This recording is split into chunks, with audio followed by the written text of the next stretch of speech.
السمیع العلیم من الشیطان الرجیم بسم اللہ الرحمن الرحیم الحمد للہ رب العالمین ثم الصلاة والسلام علی اشرف الانبیاء والمرسلین واہل بیتہ الطیبین الطاہرین المعصومین المنتجبین المنتخبین اما بعد عن الرضا عن آبائہ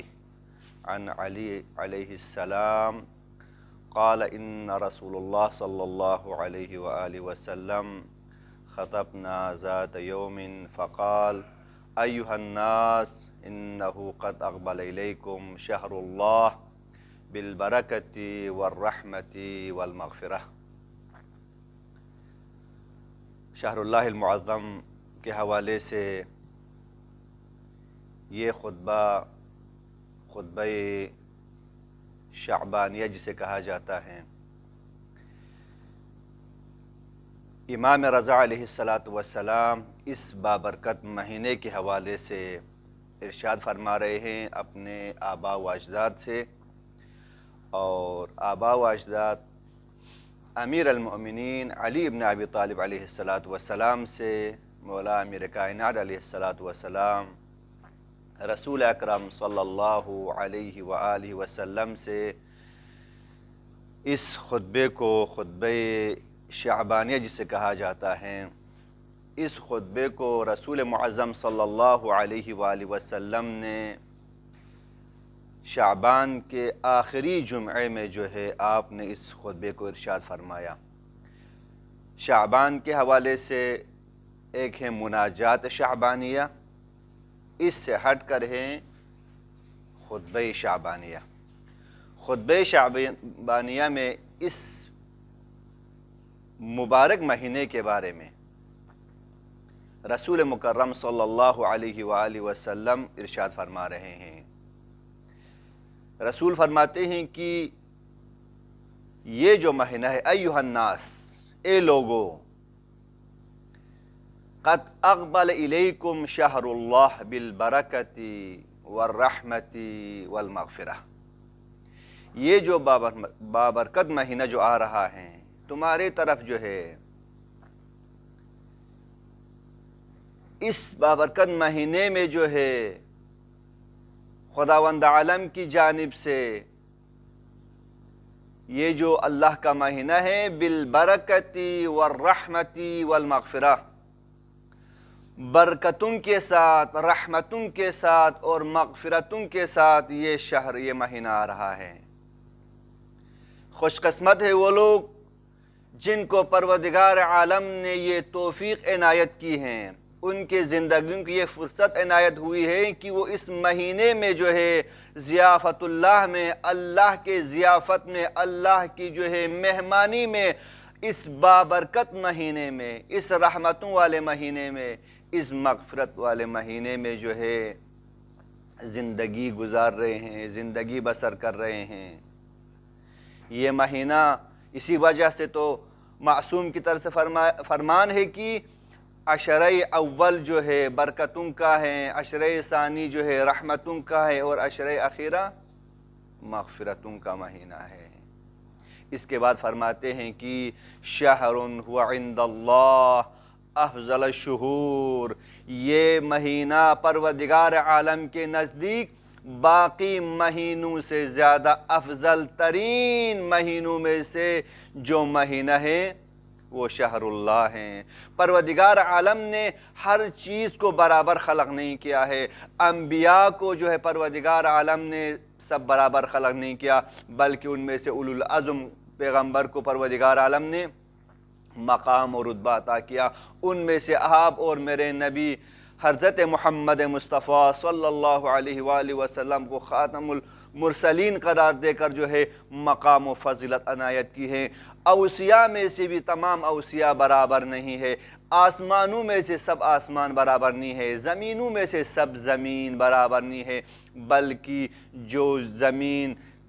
نجف و کربلا و مکہ و مدینہ کے لیے پروردگار عالم نے جو مقام عطا کی ہے وہ باقی زمینوں کے لیے، ایام میں سے سید الایام جمعے کو جو مقام حاصل ہے باقی ایام کے لیے حاصل نہیں ہے۔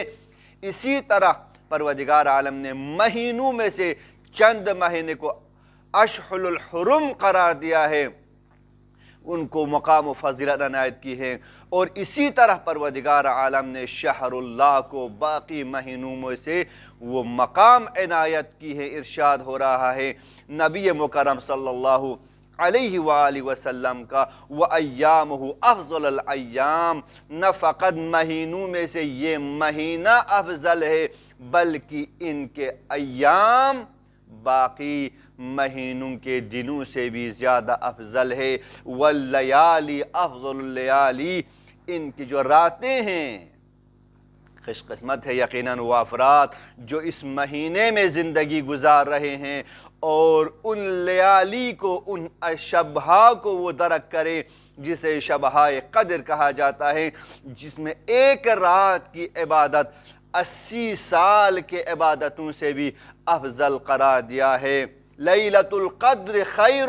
من الف الشہر، یہ بابرکت مہینہ ہے، یہ جو شہر اللہ ہے، ان کے راتوں کو پروردگار عالم نے ایک رات کے لیے،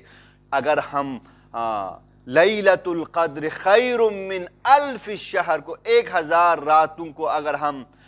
ضرب کریں تو تقریباً یہ 80 سال کے برابر بنتے ہیں۔ ایک انسان کے تقریباً زندگی سے بھی زیادہ ایک رات کی عبادتوں کے لیے پروردگار عالم نے اس مہینے میں فضیلت عنایت کی ہے۔ وہ اس کے بعد فرماتے ہیں وَالسَّاعَاتُ أَفْضَلُ السَّاعَاتِ، اس کے جو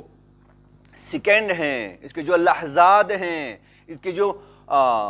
منٹ سیکنڈ وغیرہ ہیں، یہ باقی ایام اور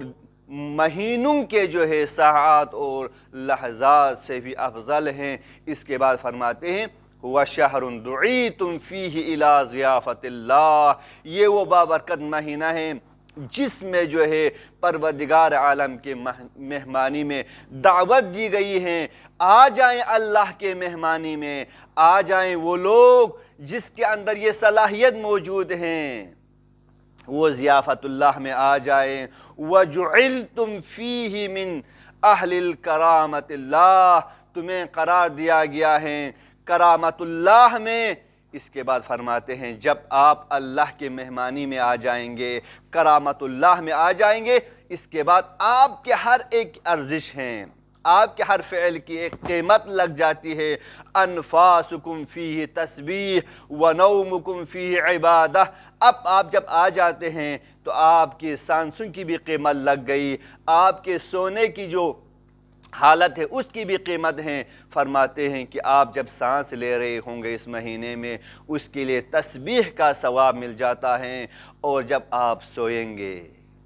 آپ آرام کریں گے، آپ اس شہر اللہ میں جو ہے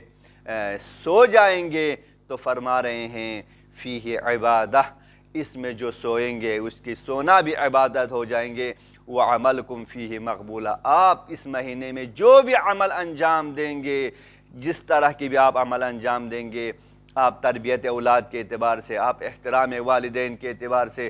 آپ ہمسائے کی مدد کے اعتبار سے، آپ فقراء و مساکین کی مدد کے اعتبار سے جو بھی آپ عمل انجام دیں گے، فِيهِ مَقْبُولًا وَدُعَاؤُكُمْ فِيهِ مُسْتَجَابًا، آپ اس مہینے میں، اس بابرکت مہینے میں اپنے ہاتھوں کو بلند کریں گے، اس حالت میں، صیام کی حالت میں آپ دعا کریں گے تو پروردگار عالم آپ کے دعاؤں کو شرف قبولیت عنایت فرمائیں گے۔ میں اسی کے ساتھ دعا کرتا ہوں پروردگارہ ہمارے تمام عبادتوں کو اور روزوں کو اپنے بارگاہ رب العزت میں شرف قبولیت عنایت فرما۔ والسلام علیکم ورحمۃ اللہ وبرکاتہ۔